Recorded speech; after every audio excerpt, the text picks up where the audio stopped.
Joining me now is Maryland Republican Governor and possible presidential hopeful himself, Larry Hogan. Thank you so much for coming in. Good morning. Let's talk about what Glenn Youngkin did in Virginia. He had a delicate balancing act that he seemed to pull off. He appealed to the Trump base, the Republican base, and he didn't alienate independents and suburban voters. What did you learn from the Youngkin playbook? I think, first of all, Glenn Youngkin did a terrific job, and he connected with voters. You know, Terry McAuliffe tried to make it all about Donald Trump. I mean, every time he opened his mouth, he talked about Trump. And the election really, Youngkin tried to focus on solutions to problems and focused on issues. And I think, you know, voters want to hear more about what you're going to do for them rather than what you want to say for or against the former president. And Youngkin, I think, balanced. He did what we did in 2018 and 2014, which was fire up and energize the base while also appealing to suburban voters. It's not a choice between do you want to turn off the base or do you want to appeal to a broader audience. It's what I've been talking about for more than a year, that we have to have a bigger tent, that we have to have a message that resonates with people that are swing voters. One of the things that he was able to do is keep his distance in a certain way from the former president, Donald Trump. The midterms coming up are quite different. Trump is already very involved. He's planning on hitting the campaign trail. Are you worried that that will hurt Republicans? Well, I'm concerned about it. It's obviously, you know, an issue to contend with. And if the former president interferes with primaries and tries to help nominate folks that are unelectable in a general election and say swing districts and purple states, that's going to hurt.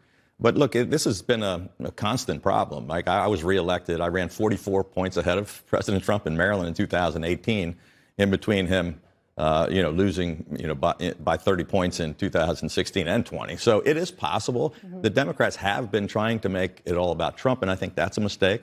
I also think the Democrats, Joe Biden ran as a centrist, saying he was going to bring the country together. I think that's why he won. But he's, the kind of out-of-control wokeism and far-left progressive caucus that almost screwed up the infrastructure bill, I think is going to hurt him. Yeah, and you mentioned the fact that the former president is already getting himself involved in primaries. I mean, one of the reasons why Glenn Youngkin was so successful is because, yes, he had the endorsement of the former president, but he stayed out of it. And there's no guarantee in other states where he feels like he has more popularity that he will not get more involved. What's your message to him? I think that's going to be something that we're going to have to contend with. I mean, he's likely not going away, regardless of what the future holds for him. But if the Republican Party wants to be successful at winning elections, I agree with the clip you showed from my friend Governor Christie, who said we can't look back and constantly relitigate what happened in 2020. We got to look to 22 and 24. And we've got to have a message that appeals to more people. It's not about the former president, but there's no question Glenn Youngkin did a good job of not alienating that base. But Trump never set foot in the state, which was a great thing for Glenn Youngkin and for the country. Let's talk about the bipartisan infrastructure bill that passed the House finally. Only 13 Republicans voted for it. I know that you were a big supporter. You helped get it to the finish line with your lobbying. But House Republican leaders lobbied their members to vote no. Well, it's a long, sad story, but it finally had a sort of a happy ending. I worked on this for a year at the NGA. I held a summit in April where the problem solvers and Josh Gottheimer and Brian Fitzpatrick, his Republican co-chair, we had 29 Republican votes at that time. We crafted the basic size and scope of this bill. So what happened? What happened was President Biden agreed to a bipartisan compromise that did not include any of the far left stuff on the second package, and then changed his mind and backtracked. It passed overwhelmingly in the Senate with 69 votes. The House should have taken it up the next day, and it would have passed overwhelmingly with 29 votes. But two things happened. One, the Democrats broke the agreement and tried to conflate the other far left bill that has nothing to do with infrastructure and say the progressives hijacked it and said we're not going to vote on this unless we get everything we want.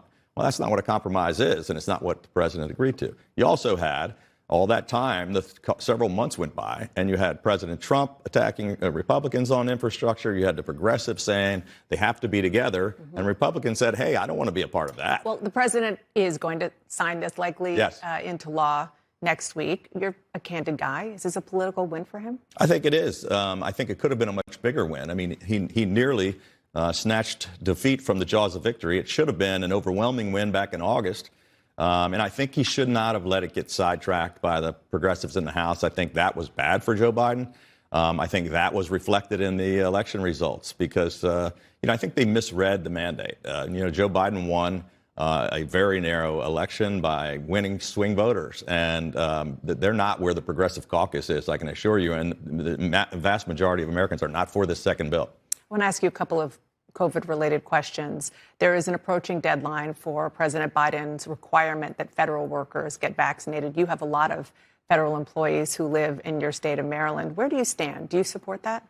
Well, look, we've been very, very successful in vaccinating. We're one of the most vaccinated states in America with one of the lowest case rates and lowest positivity rates anywhere in the country. We have now vaccinated nearly 87% of all adults, so we're trying to get that last 13% done.